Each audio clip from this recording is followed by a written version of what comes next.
আসসালামু আলাইকুম রহমতুল্লাহ। এক সময় ইন্টারমিডিয়েটে একটা উপন্যাস ছিল পদ্মা নদীর মাঝি।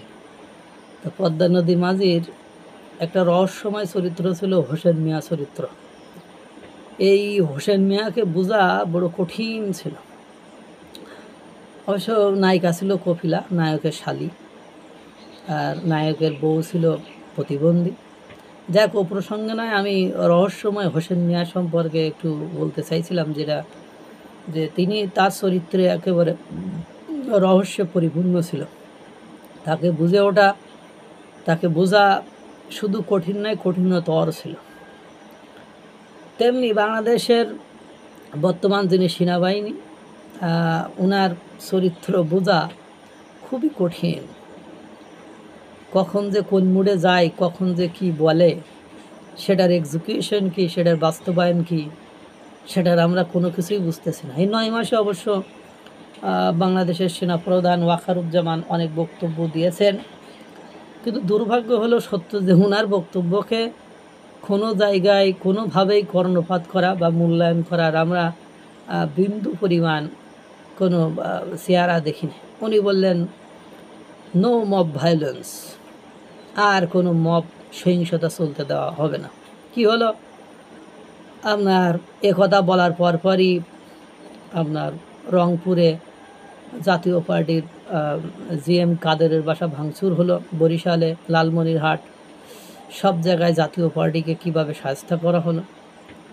এটিএম আজহারুল ইসলামের জামিনের পর বা খালাসের পরে আপনার বিভিন্ন জায়গায় কিভাবে প্যাদানি দেওয়া হলো, কিভাবে এটিএম আজহারুল ইসলামের খালাসের বিরুদ্ধে যারা প্রতিবাদ করেছিল তাদেরকে কিভাবে শায়েস্তা করা হলো। অবশ্য এর পরবর্তীতে সেনাবাহিনী রংপুরে একটু ব্যবস্থা নিয়েছিল, তিনি বলেছিলেন, সেনাপ্রধান বলেছেন, ইত্যাদি ইত্যাদি। কিন্তু দুর্ভাগ্য হলো সত্য যে কাউকে কি গ্রেপ্তার করেছিল, তারা হয়তো বা কয়েকজন একটু মাপটাপ চাইছিল। যাক, সেটা বড় কথা নয়। বড় কথা হলো তিনি আবার একটা কথা বলেছিলেন, নির্বাচন ইস্যু ডিসেম্বরের মধ্যে হওয়া দরকার, কিন্তু সেটা এপ্রিলে ডেট দিয়েছে। তারপরে তিনি বলছেন নো ব্লাডি করিডোর, চট্টগ্রাম বন্দর নয়, কিন্তু চট্টগ্রাম বন্দর বলছে তারা দিবেই, কোনো উপায় নেই, নো ওয়ে। আর মানবিক চ্যানেলের প্রস্তাবনা এখন আছে, সিদ্ধান্তহীনতায় আছে, ইত্যাদি ইত্যাদি। এই যে কথা হলো, ইনভেস্টিগেশন না করে প্রমাণ ছাড়া মাসের পর মাস কিছু লোককে আটক রাখা হয়েছে, কই তাদেরকে তো কোনো ব্যবস্থা নেওয়া হচ্ছে না। এখন এই যে অবস্থা, পরিবেশ পরিস্থিতি, তিনি আবার মানে এক এক সময় এক এক ভাষণ দেন, সেই ভাষণের পরে আবার তিনি আবার নমনীয় হয়ে যান। তিনি বিডিআর বিদ্রোহের সেই বক্তৃতায় একরকম বলেছিলেন, তারপরে তিনি তোপের মুখে পড়ছিলেন, আবার ভুল পাল্টিয়েছিলেন। মানে আইএসপিআর, মানে তিনি বলেন জাতিসংঘ মানবাধিকার কমিশন থেকে যে জুলাই আপনার রিপোর্ট প্রদান করা হয়েছিল, সেই রিপোর্টের বিষয়ে আপনারা জানেন যে বলছে যে সেনাবাহিনীর কোনো নেওয়া হয়নি, সেনাবাহিনীর মতামত নেওয়া হয়নি।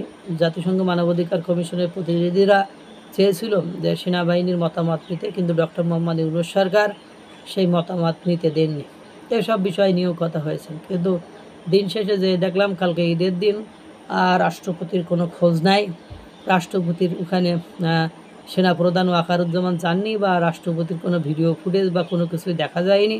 আমি দেখিনি স্পেসিফিকভাবে, আপনারা দেখছেন কিনা দেখলে জানাবেন প্লিজ। কিন্তু সস্ত্রীক সেনাপ্রধান ডক্টর মোহাম্মদ ইউনূসের সাথে সাক্ষাৎ করেছেন, ঈদ শুভেচ্ছা বিনিময় করেছেন। ইনি আসলে যে কী চান, এই বোঝা বড় দায়। আসলেই অনেকেই বলতে চাচ্ছেন যে এই রহস্যময় ওয়াকারুজ্জামানের চরিত্র নিয়ে আসলে বলার কোনো অপেক্ষা নাই। একে ওনাকে বোঝা কঠিন, কার হয়ে কাজ করছেন, কাদের হয়ে কাজ করছেন, স্বাধীনতা সার্বভৌমত্বের জন্য না তিনিও একটা টিম হিসাবে ডক্টর মোহাম্মদ ইউনূসের এনসিপির জামাতের মতো উনিও একটা অংশ কিনা, সেটাও একটা ভাবার বিষয়। কারণ উনি এটিএম আজহারুল ইসলামের খালাসের আগে উনি জামাতের সাথে কিন্তু বৈঠকে বসেছিলেন, এবং জামাত ইসলাম যে এত কিছু করছে সেখানে কিন্তু যেমন জামাতে ইসলাম যেমন মাঝে মাঝে আপনার হিজবুত তাহরীর মিছিল নিয়ে প্রশাসন যে ব্যবস্থা নিল সেটা নিয়ে অনেক মাতামাতি, ইভেন আমিও বলেছিলাম, কিন্তু দুর্ভাগ্য হলো সত্য যে তখন বুঝে উঠতে পারিনি যে হিজবুত তাহরীরকে নিষিদ্ধ করছে কারা, আওয়ামী লীগ সরকার। তো তাকে নিষিদ্ধ নিয়ে তারা হিজবুত তাহরীর এখন মিছিল মিটিং করতে পারবে না। কিন্তু দুর্ভাগ্য হলো সত্য যে এই যে জামাতের নিবন্ধন বাতিল, এরা কারা করছিল, এটাও তো আওয়ামী লীগ করছিল। তো সেটা যদি ফেরত পায়, হিজবুত তাহরীরের নিষেধাজ্ঞা কেন ছুটে যাবে না, সেটাও কিন্তু একটা ভাবার বিষয়। আল্লাহ তাআলা সকলকে ভালো রাখুক, সুস্থ রাখুক এবং এই রহস্যময়ীদের রহস্য আরও বেশি উন্মোচন করা তৌফিক দান করুক। আসসালামু আলাইকুম ওয়া রাহমাতুল্লাহ।